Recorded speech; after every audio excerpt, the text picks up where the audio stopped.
All right, so sadly I'm dropping the Stark back to Sun City this morning, so thought I'd just do a little bit of a debrief of the trip and like a rating on some of the things I was thinking about when I was riding, some of the things going through my helmet. So I'll give you a rating on like each component and what I thought about the bike and the overall rating. So I've got some notes written down here so I didn't forget them. So engine I gave a 9 out of 10. The power is so good. Like it comes out of corners like a bloody rocket ship. And I only had it on 50 horsepower the whole trip. Put it on 80 and it's unrideable really. Well, you can control it with your throttle, but far out. And just imagine like the fastest dirt bike you've ridden and just times it by at least 2. Yeah, it's incredible. But even on 50 horsepower, like the traction and grip you get coming out of a corner, it feels like it's just going to send you into the bush sometimes. You actually got to really respect the throttle and how you ride it. The only thing that I felt like I needed in some spots was a clutch. I felt like when I wanted to lift the front wheel, you had to do it with the throttle. So doing it with the throttle, I felt like I just wanted to go fast forward with the front up, if you know what I mean. Like with a clutch, you can kind of stay the same speed and pop it at the same speed, but with this, you got to use the throttle so it like launches forward like that. Also, there's a few spots where I wanted to stop the back wheel spinning, and I felt like I could have done it if I had a clutch. So that's the only reason I'm taking 1 point off the engine. So yeah, 9 out of 10 on the motor. Also love the modes you can switch through on the fly when you're riding, and there's like compared to a petrol motor, like the difference between maps is huge. Suspension, another 9 out of 10. So it's got the KYB stuff on it, which everyone knows is the best in the business. It's really plush on the initial part and the mid-stroke. I love that part of it, like any little rocks and roots or water drainage ruts, you just can't even feel it. It's so bloody good.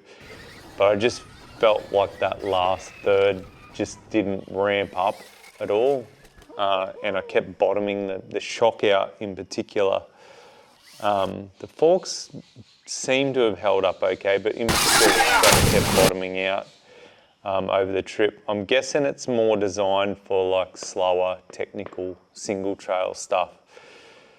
So yeah, 9 out of 10. I mean, it's still the best stock enduro suspension I've ever ridden on out of the box. So all it is that ramp up at the bottom, which I mean with a quick revalve you could fix pretty easily. Or even, maybe it's even got the wrong springs. I know when you order these from Stark, you select your weight and your riding style and that, and they spring it.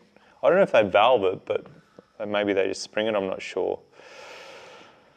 Chassis and handling I've got here, 10 out of 10. Hands down, the best handling bike I've ever ridden. I can't really explain it. I'm not technical enough to explain it, but you just got to ride it. You got to ride one yourself just to experience it, because it's like it's transcended the traditional dirt bike. The handling is that much different.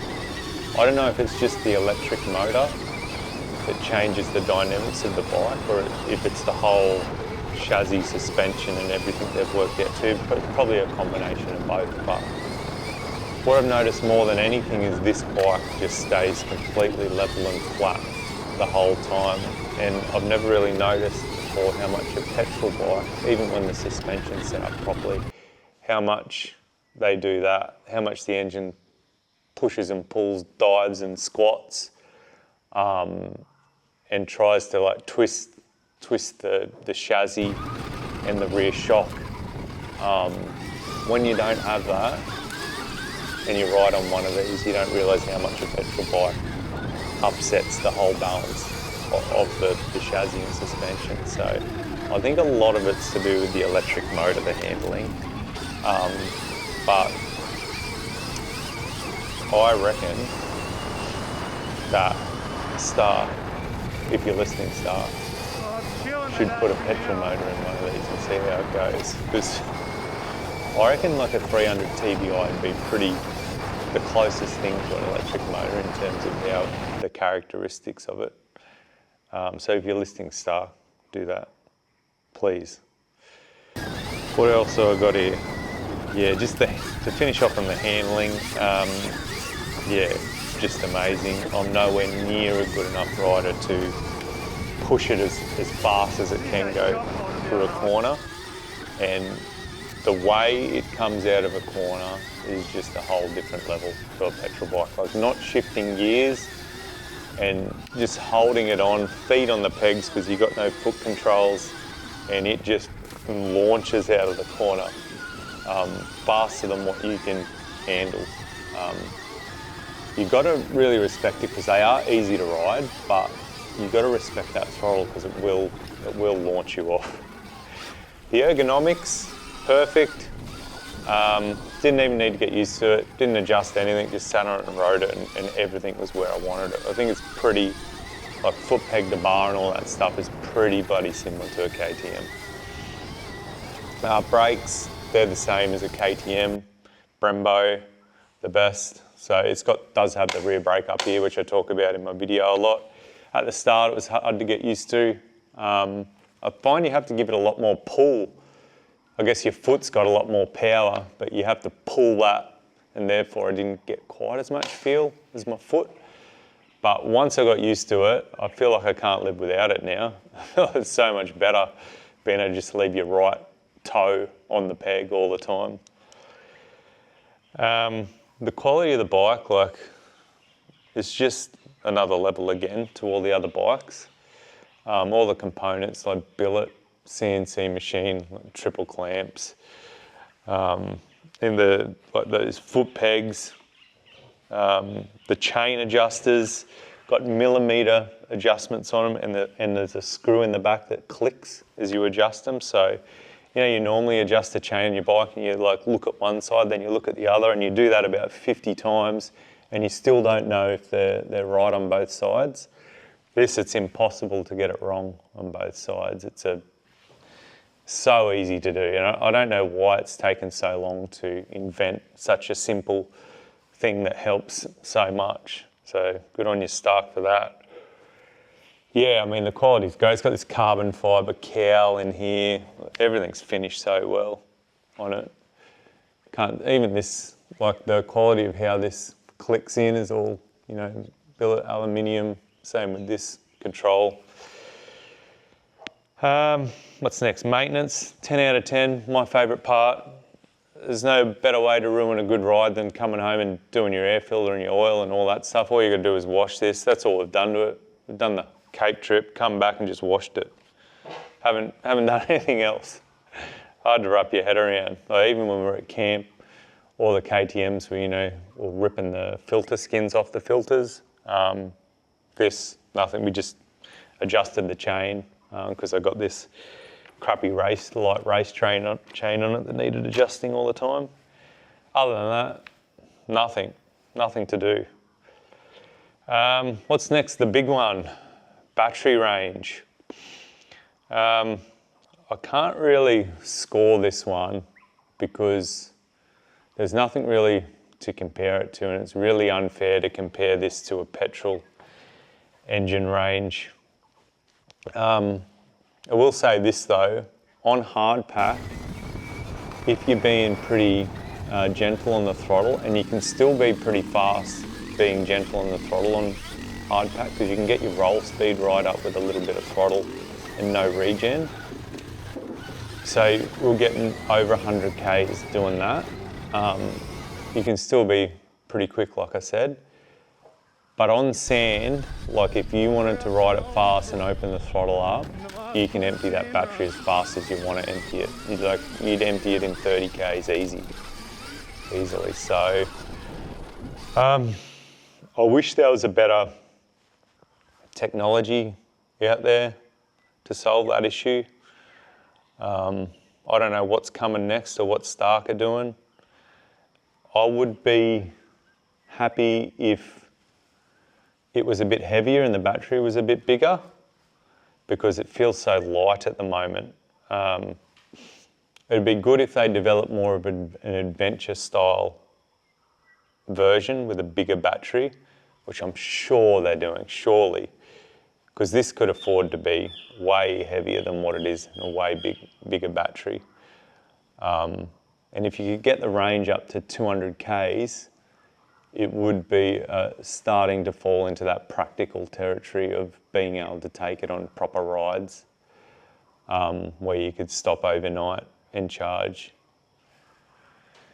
Yeah, so the battery range, don't have anything to compare it on, but for what's available now, I think it's great. For single trail and stuff, I think it'd suit well. I reckon you'd get 80 to 100 Ks doing your single trail, which for a lot of people is a big day for your average kind of rider.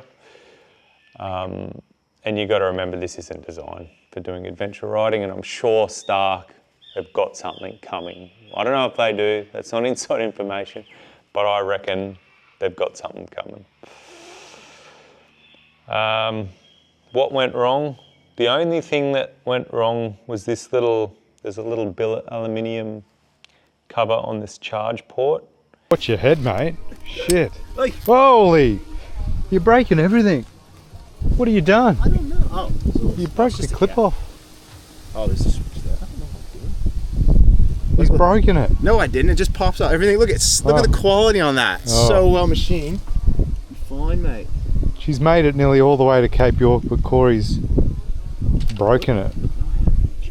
It just flicked and popped off. There's just this crummy little plastic clip hook that goes inside the beautiful quality cap that goes on, and then a cheap plastic bit under it that clips in under it, and there's a little prong there that just doesn't have the strength to keep flexing back and forth under it. So that's the only thing that really broke. It was still not even broken, it just came unclipped out of it. All in all, I marked the bike 9 out of 10.